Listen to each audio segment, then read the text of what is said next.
আসসালামু আলাইকুম। ট্রাম্পের ভয়ে যুদ্ধবিরতি ইসরায়েল এবং বাইডেন প্রশাসনের। ট্রাম্প ক্ষমতা নেয়ার আগেই গাজায় জাতিগত নির্মূল অভিযান সম্পন্ন করতে চান নেতানিয়াহু। হিজবুল্লাহ আবারও ফিরে আসবে শক্তি নিয়ে। স্থায়ী শান্তি চুক্তি ছাড়া উত্তর ইসরায়েলে ফিরতে চায় না ইসরায়েলিরা।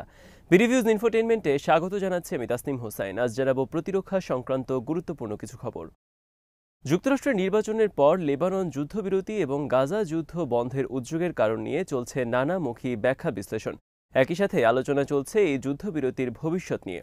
5ই নভেম্বরের নির্বাচনের আগে বাইডেন প্রশাসন লেবানন ও গাজা যুদ্ধ বন্ধ করতে পারলে নির্বাচনের ফলাফলে ডেমোক্রেটদের পক্ষে তার প্রভাব পড়ত বলে মনে করেন অনেক বিশ্লেষক। ভিন্ন হতে পারত নির্বাচনের ফলাফলও, কিন্তু নির্বাচনের আগে সেটি না করে বাইডেন প্রশাসন কেন নির্বাচনের পরে ইসরায়েল হিজবুল্লাহ যুদ্ধ বন্ধের পদক্ষেপ নিল তা নিয়ে চলছে নানা বিশ্লেষণ। অনেকের মতে বাইডেন প্রশাসন ছিল বড় ধরনের ভ্রান্তির মধ্যে এবং তারা মনে করেছিল যুদ্ধ বন্ধ না করেও ভোটে জিতবে তারা। ডোনাল্ড ট্রাম্প নির্বাচনী প্রচারণায় ইউক্রেনের মতো লেবানন যুদ্ধ বন্ধ করার ঘোষণা দিয়েছিলেন। অনেকের মতে ট্রাম্পকে যুদ্ধ বন্ধ করে মধ্যপ্রাচ্যে শান্তি স্থাপনের কৃতিত্ব দিতে চায় না বাইডেন প্রশাসন। ইতিমধ্যে ট্রাম্প ভক্ত কেউ কেউ মন্তব্য করেছেন, ট্রাম্প যদি ইউক্রেনে যুদ্ধ, গাজা ও লেবাননের যুদ্ধ বন্ধ করে দেন তবে তিনি শান্তিতে নোবেল পুরস্কার পেতে পারেন। তবে ট্রাম্প নোবেল পুরস্কার পাওয়ার জন্য এই যুদ্ধ বন্ধ করবেন না। তিনি আসলে যুদ্ধবিরোধী এবং একটি অনেক আগে থেকেই প্রতিষ্ঠিত। আগের টার্মে তিনি তার প্রমাণ দিয়েছেন, কিন্তু তারপরও বর্তমান বাইডেন প্রশাসন ট্রাম্পকে যুদ্ধ বন্ধের কৃতিত্ব দিতে চায় না বলে মনে করেন কেউ কেউ। সে কারণে প্রেসিডেন্ট জো বাইডেন শেষ মুহূর্তে যুদ্ধ বন্ধ করলেন, কারণ তারা জানে ট্রাম্প দায়িত্ব নেওয়ার পর এই যুদ্ধ আর চলবে না। নেতানিয়াহু ট্রাম্পের অবস্থানের বিষয় নিশ্চিত হওয়ার পর লেবানন যুদ্ধ বিরতিতে সম্মত হয়েছে বলে লিখেছে ইসরায়েলের মেরন পত্রিকার বিশ্লেষণে। মেরন পত্রিকা আরও লিখেছে, বর্তমান এই যুদ্ধবিরতি বৃহত্তর ইসরায়েল রাষ্ট্র প্রতিষ্ঠায়ও কোনো বাধা হয়ে দাঁড়াবে না। কিন্তু লেবানন যুদ্ধবিরতির মূল কারণ হল নেতানিয়াহু গাজায় মনোযোগ দিতে চান। মেরন লিখেছে, ট্রাম্প ক্ষমতা নেয়ার আগে নেতানিয়াহু গাজায় জাতিগত নিধন কার্যক্রম সম্পন্ন করতে চান। গাজাকে সম্পূর্ণ হামাস মুক্ত করতে চান তিনি। বিবিসি, সিএনএন, আল জাজিরা সহ বিভিন্ন গণমাধ্যমের বিশ্লেষণে বলা হয়েছে, লেবানন যুদ্ধ বিরতির ক্ষেত্রে যুক্তরাষ্ট্র, ইসরায়েল, লেবানন, হিজবুল্লাহ, ইরান সব পক্ষই রাজি ছিল, আর প্রত্যেকেরই ছিল এর পেছনে ভিন্ন ভিন্ন কারণ। ইসরায়েলের হামলায় লেবাননে দুর্বল হয়ে পড়েছিল হিজবুল্লাহ। লেবাননে শিয়াপন্থী হিজবুল্লাহর বিরুদ্ধে রয়েছে আরও অনেক সংগঠন। ইসরায়েলের হামলার কারণে বিধ্বস্ত লেবাননে গৃহযুদ্ধের শঙ্কা দেখা দেয়। ইসরায়েলের হামলায় 10 লাখেরও বেশি লেবানিজ উদ্বাস্ত হয় এবং তারা মূলত শিয়া। এই অবস্থায় ইরান, হিজবুল্লাহ উভয় চেয়েছে যুদ্ধ থামিয়ে নতুন করে শক্তি সঞ্চয় করতে। ইসরায়েলের পক্ষ থেকে যুদ্ধবিরতির পক্ষে রাজি হওয়ার পেছনে মূল কারণ অভ্যন্তরীণ সমস্যা। দীর্ঘ যুদ্ধের ফলে কেবল ইসরায়েল আর্মি নয়, বরং হাঁপিয়ে উঠেছে গোটা ইসরায়েলবাসী। যুদ্ধের ফলে মারাত্মক ক্ষতিগ্রস্ত ইসরায়েলের অর্থনীতি।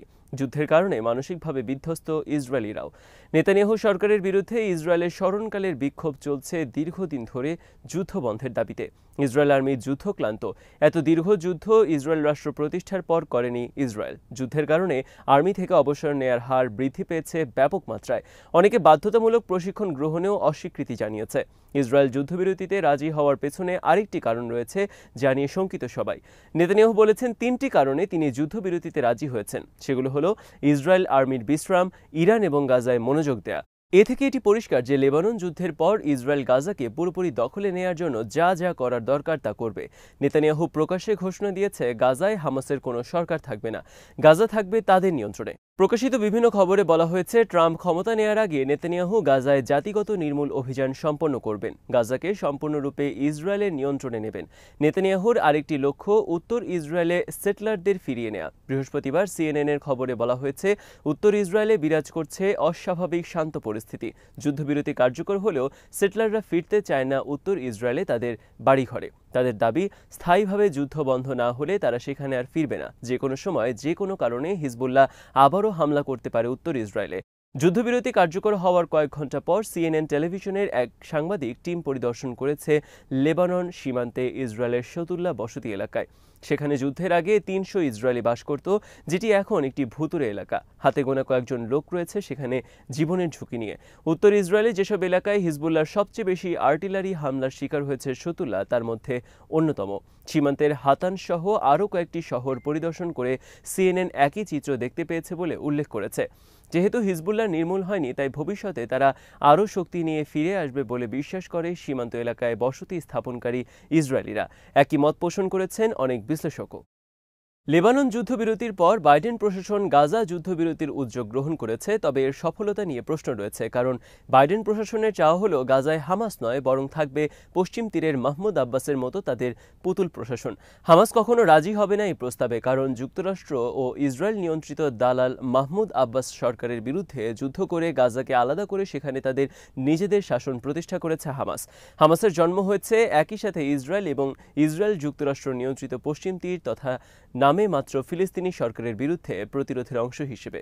হামাস এবং ইয়াসির আরাফাতের বাহিনীর মধ্যে চলে দীর্ঘ গৃহযুদ্ধ। এই যুদ্ধের এক পর্যায়ে হামাস গাজাকে আলাদা করতে সক্ষম হয় এবং সেখানে তাদের শাসন ব্যবস্থা প্রতিষ্ঠা করে। তাদের প্রতি রয়েছে গোটা ফিলিস্তিনিদের সমর্থন। এই অবস্থায় সেখানে তারা নতুন আরেক মাহমুদ আব্বাস সরকার মেনে নেবে না। এর আগে যুক্তরাষ্ট্র প্রস্তাব দিয়েছিল গাজাকে মাহমুদ আব্বাসের সরকারের অধীনে নিয়ে আসার। হামাস যদিও এই যুদ্ধে ব্যাপক ধ্বংসের শিকার হয়েছে, কিন্তু পুরোপুরি নির্মূল হয়নি। সম্ভাবনা আছে তাদেরও আবার নতুন রূপে ফিরে আসার। যুদ্ধবিরতির ভবিষ্যৎ বিষয়ক আলোচনায় বিশ্লেষকরা বলছেন, যে কারণে মধ্যপ্রাচ্যে যুদ্ধ চলছে সে কারণ থেকে ফিরে আসেনি ইরান, ইসরায়েল, হিজবুল্লাহ এবং হামাস। ফলে ভবিষ্যতেও তাদের মধ্যে যুদ্ধের সব সম্ভাবনা রয়ে গেছে। বিবিসির বিশ্লেষণে বলা হয়েছে, লেবানন যুদ্ধবিরতি আপাতত স্বস্তিকর, তবে তা মধ্যপ্রাচ্যে স্থায়ী শান্তির সমাধান নয়। তবে তা সত্ত্বেও আপাতত লেবাননে শান্তি ফিরে আসার ঘটনাকে স্বাগত জানিয়েছে সবাই। অনেকের মতে বাইডেন প্রশাসন যে কারণে লেবানন ও গাজা যুদ্ধ বন্ধ করুক না কেন, এর সুফল পাবেন না নবনির্বাচিত প্রেসিডেন্ট ডোনাল্ড ট্রাম্প। যুক্তরাষ্ট্র অন্ধ ইসরায়েল নীতি অবলম্বন করলেও তারাই করেছে লেবানন যুদ্ধের মধ্যস্থতা, যা মেনে নিয়েছে তাদের বিরোধী হিজবুল্লাহ ও ইরান। যুক্তরাষ্ট্রের অন্ধ ইসরায়েল নীতির কারণ হল মধ্যপ্রাচ্যে তারা ইসরায়েলকে সবচেয়ে শক্তিশালী রাষ্ট্র হিসেবে দেখতে চায় তাদের নিজেদের স্বার্থে। আজ এখানেই শেষ করছি। সমরাস্ত্র, প্রতিরক্ষা এবং কূটনীতির নানা তথ্য জানতে চোখ রাখুন বিডিভিউজ ইনফোটেইনমেন্টে। চ্যানেলটি ভালো লাগলে সাবস্ক্রাইব করুন। সংযুক্ত থাকুন আমাদের ফেসবুক পেজে। আল্লাহ হাফেজ।